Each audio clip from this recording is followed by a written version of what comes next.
Hello, नमस्कार सखींनो.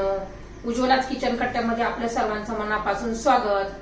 हे बघा, आज आपण हा पदार्थ बनवणार आहोत. हे पहा, एका वाटीमध्ये दही घालून तर पहा किती छान अशी आपली ही रेसिपी तयार होते. बघा, चवीला पण तेवढीच भारी लागते. आणि कशी केली ना ती तुम्ही पुढे पूर्ण व्हिडिओ पहा. आणि आवडली तर लाईक, शेअर आणि सबस्क्राईब नक्की करा. सबस्क्राईब केलं म्हणजे रोजचे नवनवीन रेसिपीचे तुम्हाला नोटिफिकेशन येतील. पहिल्यांदा तुम्हाला नवनवीन रेसिपी तुम्हाला पाहायला मिळेल. तर पहा आपण कशी बनवली आहे. तर हे पहा, मी पहिला व्हिडिओ केला तो डिलीट झाला, त्यासाठी मी पुन्हा सांगते. हे 1 वाटी रवा घेतलेला आहे, पाव वाटी ते आपलं तांदळाचं पीठ घेतलेलं आहे, अर्धी वाटी दही घेतलेलं आहे. आणि ते सर्व मिक्स करून 10 मिनटं भिजत ठेवलं होतं. नंतर त्याच्यात आता कांदा, कोथिंबीर, हिरवी मिरची आणि तुम्ही भरपूर अशा काही भाज्या याच्यात घालू शकता. पौष्टिक असा हा नाश्ता, तर जितक्या भाज्या घालशाल तितका तो पौष्टिक नाश्ता तयार होईल. आणि नेहमी तोच नाश्ता खाण्यापेक्षा, सारखेच पोहे, उपमा असं खाण्यापेक्षा असा वेगळा काहीतरी नाश्त्याचा प्रकार तुम्ही नक्की करून पहा. मुलं खूप आवडीने खातील. तेच खाऊन ते कंटाळलेले असतात. आणि झटपट पटकन तयार होणार हा नाश्ता आहे. तर बघा, आपलं हे सर्व आता व्यवस्थित असं मिक्स झालेलं आहे.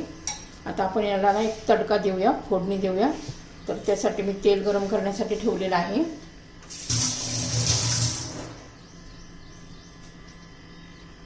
तर हे पहा, रवा फुलल्यामुळे ना जरा घट्टसर झालेला आहे. थोडंसं असून 2 चमचे पाणी घालूया.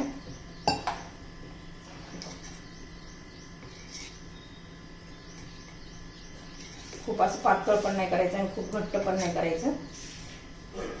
छान असं मिक्स करून घेऊया. आता बघा, ह्या पद्धतीने झालं पाहिजे. बघा, आता तेल आपलं गरम झालेलं आहे. हे पहा, आता त्याच्यामध्ये आपण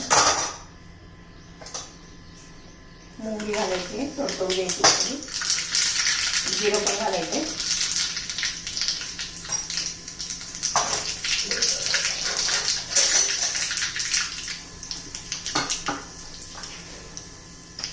आता घालून घेऊया याच्यावर.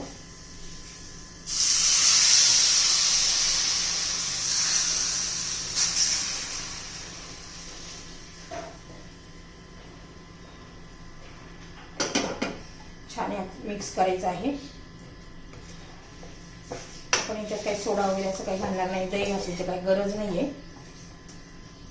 आता आपण ही रेसिपी ना तडका पॅनमध्येच करणार आहोत. तर हे पहा, आपण तोच तडका पॅन घेतलेला आहे. आता तो गरम झालेला आहे. थोडंसं असं त्याच्यामध्ये तेल घालून घ्यायचे.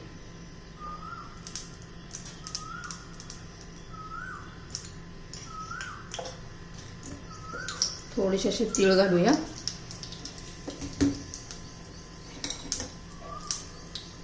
छान असं आपलं हे बॅटर घालून घेऊ.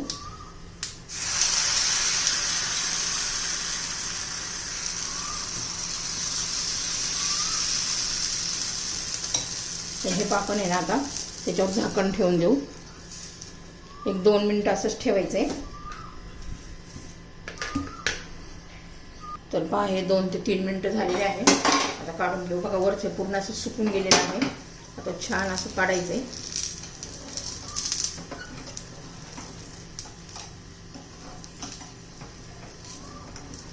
आता हे आपण उलटून घेऊया. तर हे पहा, आता पुन्हा आपण झाकण ठेवून देऊ. तर हे पहा, आता पुन्हा आपण चेक करूया.